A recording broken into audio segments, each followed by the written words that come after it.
I was talking to a client recently about cancellations, and they're a confidence problem. They're not a time problem.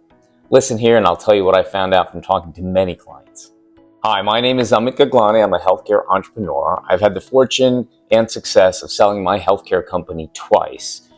By putting systems and processes into the practice. It certainly wasn't by working my tail off and working endless hours and then regretting the decisions that I made. I had a certain formula that I processed and that I put together and applied it to my company. Now, it took me years to learn all this information, and now I'm working with healthcare entrepreneurs to help put systems in their practice and basically give them their life back. Listen more, and I'll tell you some things that are of utmost interest to you guys. Most cancellations are blamed on the schedule. Now, you guys hear it on the phone. The patient calls and says, I have a doctor's appointment, I can't make it today, or I have to work late, I can't make it today, or this came up, or that came up, I can't make it today. Now, that's when they're prioritizing their schedule over your appointments. Now, why does this happen? It's a confidence issue. They don't know the right path anymore. They've been doing the same thing, and now they're not sure that this is the right path for them. Listen to this video, and I'm going to break down why people cancel, why this confidence erodes, and what we can do about it. Why is time the wrong explanation? Everyone is busy. That has not changed. People still show up for flights, court dates, important things, important meetings, and events that they care about. They make it work because the outcome matters. When someone cancels an appointment, it's not because time disappeared, it's because the appointment slipped away out of their priority list. That drop happens when they start asking quiet questions. Do I still need this? Hey, I'm really feeling a lot better than I was before. Is this moving me forward? Can I skip the one appointment? Maybe I can just come in once a week as opposed to two. Once these questions show up, attendance becomes fragile. The real trigger behind most cancellations is more about, is this still the right path? I've been coming multiple times a week for the last, let's say, 2 weeks. Is this still the same course? Can I just start doing some things at home? People feel easy to cancel, and they'd rather have, instead of multiple appointments in the week, they'd rather just, in their mind, do exercise at home. Now, we as physical therapists, are watching the patients, are working with the patients, and we know just exercise alone is not enough. But how do we translate that to our patients? Confidence comes from direction. Confidence is not emotional hype. It's structural. People feel confident when they see a path and know where they stand on it. Think about a clear roadmap versus a loose idea. A roadmap creates momentum. A loose idea invites hesitation. When direction is clear, progress feels measurable, each session feels connected, skipping feels costly. When direction is unclear, sessions blur together. Progress feels invisible, skipping feels harmless. That is the difference. The cost of treating appointments as isolated events. When somebody misses an appointment, they think to themselves, well, I made it last time, so it's okay if I miss this one. It's because they look at each one in individual silos. Whereas we know better. We know that consistency is the key.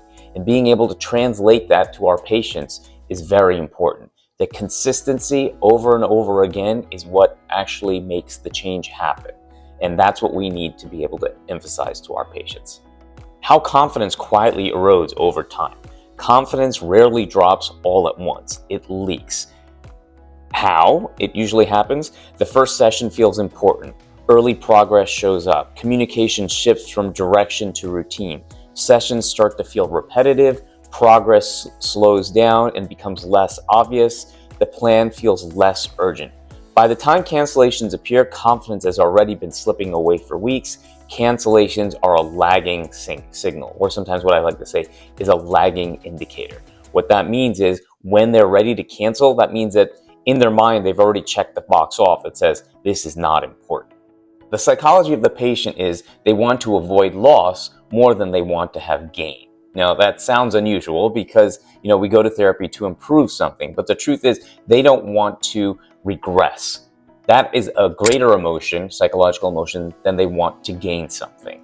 So how do we utilize that in the benefit of helping them come in and stay coming in, right? And stay treating with us? we do want to tell them, look, this is the phase that you're at currently. We're trying to get to this phase so we can get back to your normal activities.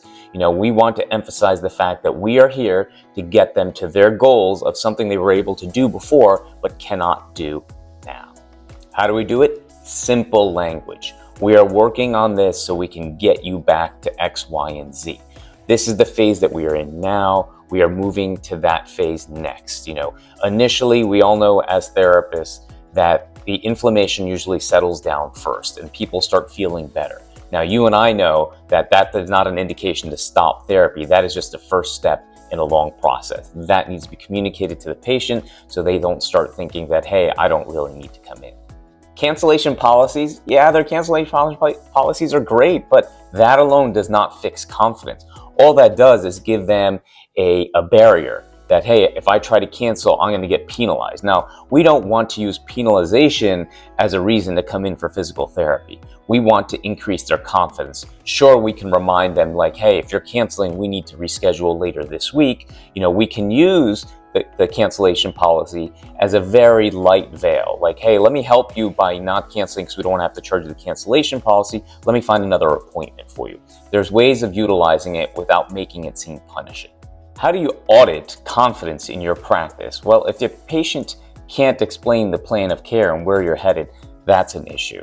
If they feel like exchanging appointments, meaning, hey, I missed this week, so I'm going to add it on to the end, or I missed this session, I'm going to add it on to the end, that's something that tells you that they are not confident and that your process is not confident, and you need to reshape that and you need to work on that.